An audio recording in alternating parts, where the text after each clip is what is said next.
Welcome to 2025, man. To the ones that made it to see 2025, God bless you. To the ones that didn't, God bless you. May your soul rest in peace. But we're not here to get emotional. We're here to start the year off correctly. What better way to do it than an EST Gee Secret War that ended EST LU MIKE. EST versus Hblocc. So I'm guessing they're going to get some Crips. Riyadh Island, you feel me? I ain't gonna hold y'all much longer, man. Let's enter, not even enter, bro. Let's crush this year, man. I really feel like we can hit at least 10,000 subscribers in a year. And I'm just being realistic. And it's like, yeah, that's a crazy number, but it's like, we can do it. We can really do it. We can do it. You know, our family can be that damn big. You know, we just gotta want it. You feel me? But like I said, I ain't gonna hold y'all much longer. Let's get straight to it, man. I love this. I love this shit. I love this kind of shit. Every time my headphones get fucking clogged or something, bro. It don't make a damn. It don't make sense. I get new headphones, they get clogged. I get old headphones, they get clogged. It's like, damn. I just need to get some headphones that I can't clog around a thing. You should be a multi-platinum artist with worldwide recognition. Straight to it. You spent years in the trenches selling everything from CDs to fence bricks just to make it out of your situation. But unfortunately, as you get bigger, you're unable to leave that life behind you because your ops are on an all-out war with no end in sight. Shots rang out in the I mean, they killed, nigga, they shot his car up and they put like 7 shots in him and almost made him go blind. And then EST spent back and killed that man's. Never in the cycle. What the fuck? 900 block of Baxter Avenue last night. Shooting after a concert was gang-related. Unfortunately, this is the very real life and situation ongoing in Louisville, Kentucky with a rising rap artist named EST Gee and his clique called the Shiners. Unfortunately for them, it's been a rough couple of months with several high-profile murders. And what was supposed to be a moment of redemption after finally getting allowed to perform in his hometown after years, you know, after the FBI investigation. I didn't know he was not allowed to perform in his own city. City. I didn't know that shit. So I'm gonna find some information out of shit I never knew about. I know a lot. I don't know that much though. I'm locked in. I hope y'all locked in too. In a ban by the Louisville Police Department, EST Gee suffered an incredible loss after his manager was shot and killed outside of the Summer Jam concert in the city just several months ago. However, fast forward to several days ago, and it looks like his ops have spun again, this time claiming the life of another up-and-coming artist on his team. Tragedy is struck yet again when his artist EST LU MIKE was unfortunately gunned down as well just 2 days ago. This ongoing situation is insane, but it's the products of a years-long beef with a rival gang in Louisville that is no stranger to high pro. If y'all don't remember, in RP LU MIKE, the song, that nigga was 14. Unless he might have been talking about somebody else. But from my understanding, that nigga LU MIKE was 14, laying belt. It's crazy. Live fast, you die fast. Profile shootings and crash out activity. Man, they even make whole songs detailing how they're gonna murk everyone, bruh. Today we gotta get into EST Gee Secret War in Louisville and the group called Hblocc that's hell-bent on his destruction right now. We're gonna get into this right now. That shit says Hblocc. Oh, it does say Hblocc. I put Hblocc. Now, man, but before we do, I'm gonna need you to do something for me, man. Like, comment, subscribe. We're on the road to 100K subs. Make sure you tap into that. Hit that link in the description at StaySafeWorld.com to go cop some merch. And make sure you hit that notification bell so whenever I post, y'all tune in right away. So let's get into this with chapter 1. We are the Skaggs family, Matthew and Cosette, and we are owners of Jellyfish Lighting. You give a fuck? Excuse me. Shut your bitch ass up, nigga. The ongoing situation with EST and Hblocc has a very dark and disturbing story. It has claimed multiple lives over the years, including the lives of both steppers and innocent bystanders such as children. Shit might almost have claimed EST Gee's life himself, and he was a victim of a shooting a couple years back. In my eyes, it seems like this ongoing situation could play a major part in the reason why the FBI was previously investigating EST Gee and his associates a couple years back. I mean, that or also could be the constant claims of dealing massive amounts of fentanyl in his songs, but that's a story for another day. This beat, I ain't gonna lie, that nigga about to get booked for that shit. Right? The way that nigga was expressing that fentanyl discharge, he better have lawyers prepared. Cause if they got dirt, they not letting no more mobs run the town no more, bro.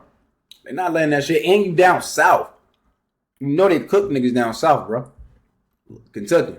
beef, like many other beefs in the rap world, have a deeper story, and we gotta talk about it. But in order to get to it, we gotta go back to the jump to even understand how things got this deep, with bodies dropping on both sides. It all starts with EST Gee. You see, EST Gee, or his real name, George Albert Stone, was born in the Clarksdale Project neighborhood of Louisville, Kentucky. His family, like many others at the time, moved from the Clarksdale Projects to an area of South Louisville called Newburgh. You see, Newburgh was one of the first historically black neighborhoods in the city, so many of the residents felt they could raise their kids in a better environment moving out towards a suburb type area. But it was always known as more quiet compared to other parts of the city, but gang-wise had its hustlers and dealers in its area. Growing up at that time off the 5500 block of Riata Drive, EST Gee was a star football player with aspirations to make it to the NFL, going from high school to eventually playing at JUCO, which then led him to an opportunity at Stephen F. Austin University in Texas. Which was really fucking crazy because Stephen F. Austin, I never would expect him to play at SFA. I never would expect that. Because I seen his highlight, bro, cold. I thought he would have went to like Cincinnati or something, you know? Like, Cincinnati or Kansas, you know? Not high ranked division, but not back then, Cincinnati, because he went in what, 2012, bro. Cincinnati and Kansas was cold, so I didn't think he would have went to Stephen F. though. That shit was crazy. He would go on to but a lot of niggas was getting drafted from the NFL at Stephen F. during that time. That's even crazier though. Try out at NFL Combine, but didn't have any success, so he decided to get knee deep in the streets. Using his connections in various states that he made from jumping from school to school, he was able to start moving loads across the country and back to Louisville, making mad bread along the way. Forming the clique EST, or Everyone Shines Together, or the Shiners as they're also called. Unfortunately, this newfound money play would get him caught up and he would get arrested. When he was down and needed someone to bail him out though, an old friend from his high school days by the name of Wild G Peso would bail him out and convince him to focus on rapping. This connection would be very important to the ongoing beat that goes on today. You see, Wild G Peso along with How long has EST Gee been rapping for? So I thought he just started. I thought he just started maybe like 4-5 years ago. I thought he was just in the streets. Like, I know he played football, but I thought he was just in the streets. I know he's been rapping since he's been home from college. That's crazy.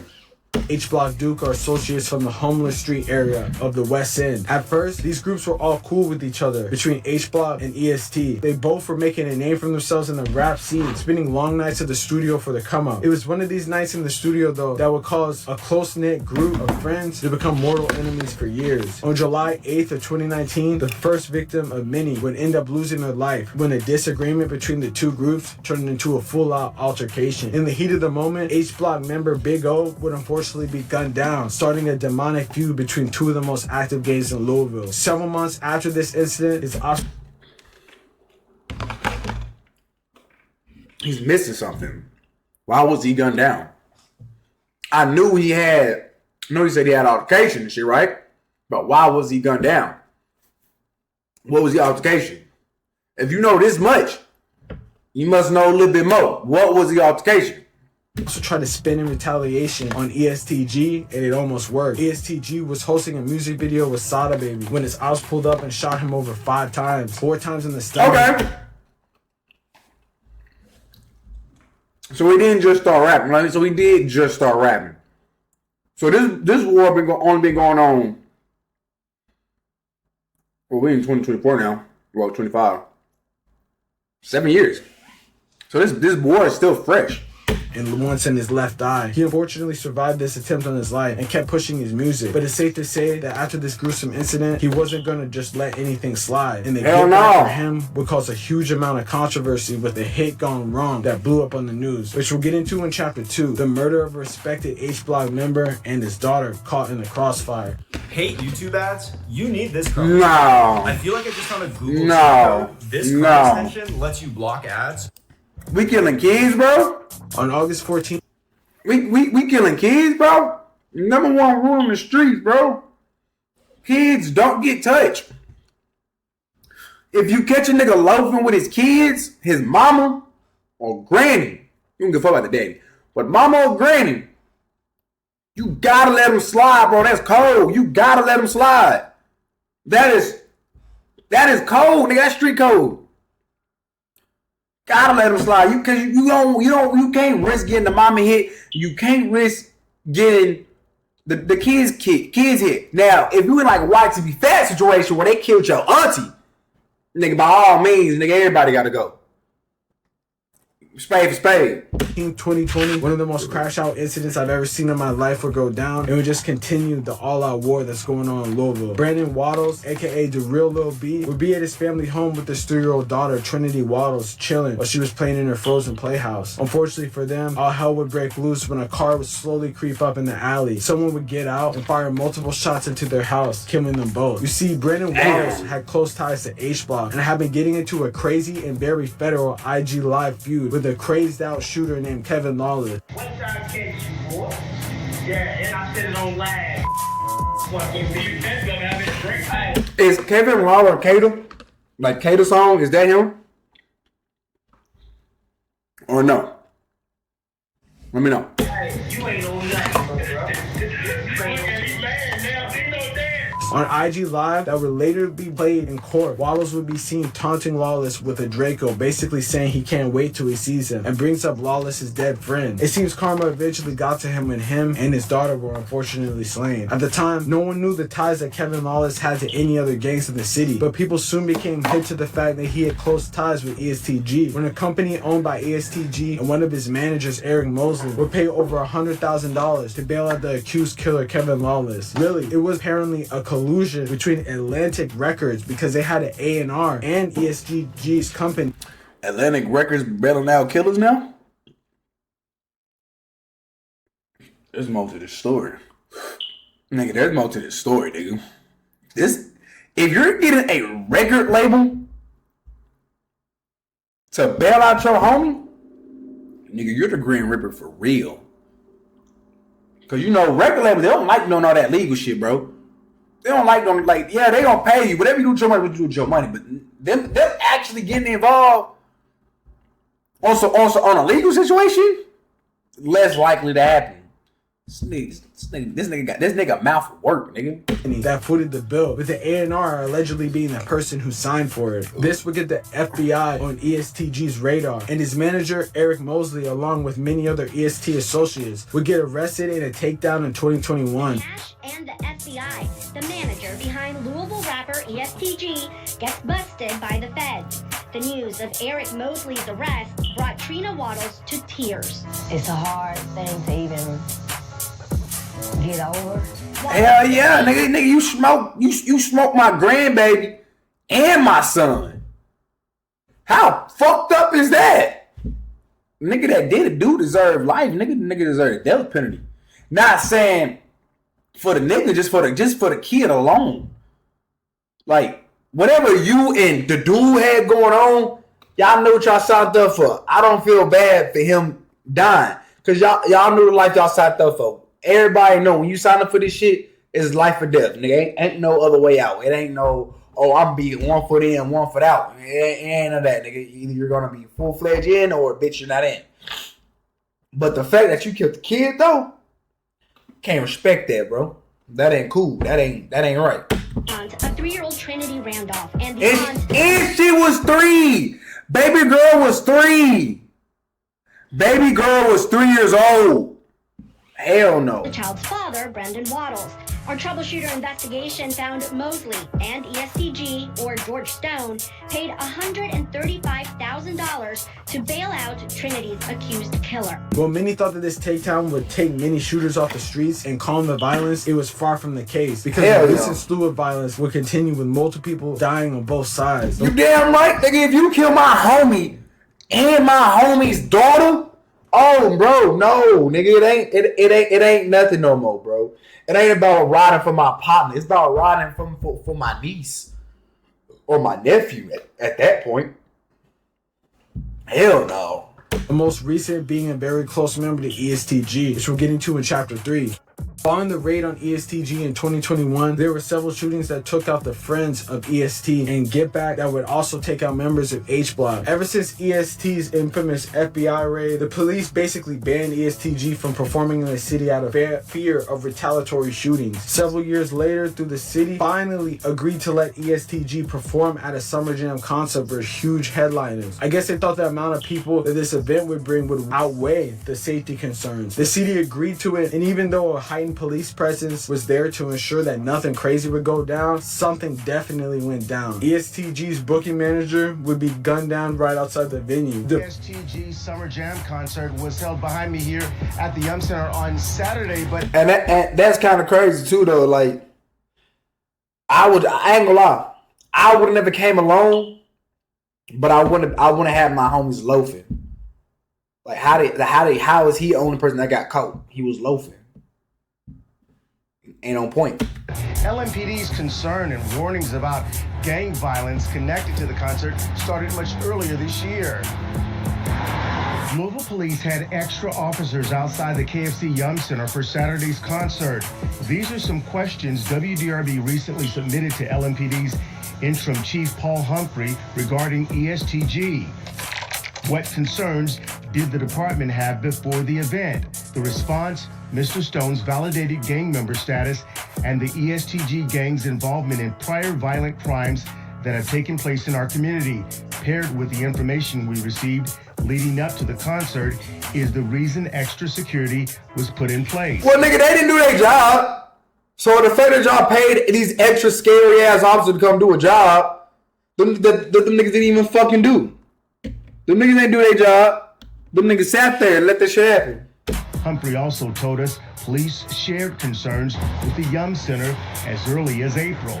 We also asked, is there a connection between the concert and the homicide that happened several blocks away? LMPD said George Albert Stone III, or EST Gee, and the homicide victim Devontae Beach are validated gang members. Devontae Beach, aka EST Big Beach, was sitting outside the KFC Yum Arena in his car when shots would ring off, claiming his life. Why you see, look, he was loafing. Why are you, if there's extra security, I'm not saying, it's not, people gonna say, oh, you pussy. It's not about being pussy. You know what's going on in this city. You know you're affiliated with somebody that did the hits and also paid for the hits. And you know shit goes on. Why are you loafing in the car? You're not a security guard. You're a booking manager. Go inside. Why are you loafing outside? It's crazy. The shooting occurred on the 800 block of West Main Street, with EMS pronouncing Big Beach dead at the scene. They've yet to have any suspects coming out, but many pointed to the ongoing situation with Hblocc as the main reason for his death. Regardless, it remains to be seen how he was posted up in the block and didn't notice anyone coming up to his car. As well as Facts. Would-be shooters know exactly what car he was sitting in. Facts. There's a lot of random and strange questions. Even though this bro got caught loafing and got backdoored. If it happened, bloodshed would not stop there, with another high-profile shooting happening just 2 days ago that claimed the life of another EST member, which we'll get into in the final chapter, Chapter 4. It's crazy that words from a song could be an ominous foreshadowing to your untimely death. When Hblocc Duke would rap that Lil Mike almost got whacked and ain't get back, ain't wanna beef with us, bro, he took that seriously, because honestly enough, EST Lu Mike would be gunned down just 2 days ago. So is this right here EST Lil Mike? Because that's him. Because every time he says EST Lil Mike, he always brings up this picture. I wonder if that's him.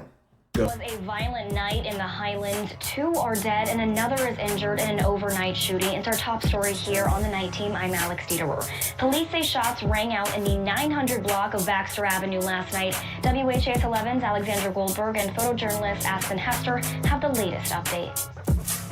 A PlayStation for $1 down. Man, say it, bro. For $1 down, you can get any camera lens, gaming console. Shut your bitch ass up. Violence late Saturday night in the Highlands. A shooting that left 2 dead and 1 injured. Here on the 900 block of Baxter Ave, questions still remain over the precise location of the violent incident. But what we do know is that Highlands bargoers... Look at Buddy right here. He trying his best not to be involved in what's going on. That nigga looking like a motherfucker. are shaken up. Officers were called to the 900 block of Baxter Avenue around 1:45 a.m. on reports of shots fired. One man was found dead at the scene. Second man was taken to U of L hospital where he died. Later, police were notified by hospital staff of a third man who had taken himself to the hospital after being shot. He's expected to survive. Unfortunately, one of the men who were killed was a parent Shiner member, EST LU Mike. EST LU Mike had a documented history of dissing as well, bro. Even had a song called like "Piss on Your Grave" or something. Okay, so this okay, that's EST LU Mike. Okay. So he wasn't 14, so he's talking about somebody else. Okay. Like that. Bro is going crazy, and honestly the scene in Louisville is one of those scenes that kind of remind me of like the Chicago drill scene, especially with this dude Hblocc Duke basically going out of his way, dropping mad ESTK diss tracks and everything. Seems that he's hell-bent on anything. See, you don't know about the Chicago scene. Yeah. If this kind of remind me like Louisiana, this is like more down south shit more than Chicago. These dudes. I mean, this whole situation is full of just crash outs, full of just sacrificing it all, you know, murking people and innocent bystanders, but it's stuff that they rap about. And it just goes to show, man, even when you're big and successful, it doesn't even matter. You shouldn't even stay in your own city because people are nigga, Boosie said it best. Why, if you were in EST, Boosie said it best. In the city at all. Like, I don't think anyone from that group should still be in the city, especially with all the fame that you have, you know. Let them have that. I mean, I understand that a lot of your family is there and there's a lot of things that you don't want to leave behind when you go to like New York or LA or Atlanta or something like that, but man, it's not worth it. You see one by one these people are getting taken out, and I'm sure that there's people getting taken out on both sides because it's just a destruction of a community. But one side is obviously super famous, so everyone's gonna see that on the news, and the other side is just kind of not as big, but definitely making a name for themselves. So I'm sure that there's stuff happening on both sides, but it's just unfortunate, and it's a crazy situation that the FBI somehow overlooked years ago. And I wonder what's going to happen now if they're still going to be checking out everything that went down, because it's pretty brazen and in front of everyone, man. But hey, let me know in the comments what they could have done differently, man. Let me know what y'all would have. I can tell you what they would have done differently. I think I've explained it, the whole situation throughout this video, man. I know this video probably like 25 minutes long, so I'm not even going to hold you much longer. The original will be down in the description below if you want to check it out. My social media will be down in the description below as well. Forgot it. I love y'all. Stay safe and stay dangerous. Happy New Year. Let's go into it correctly. I love y'all. I'm gone.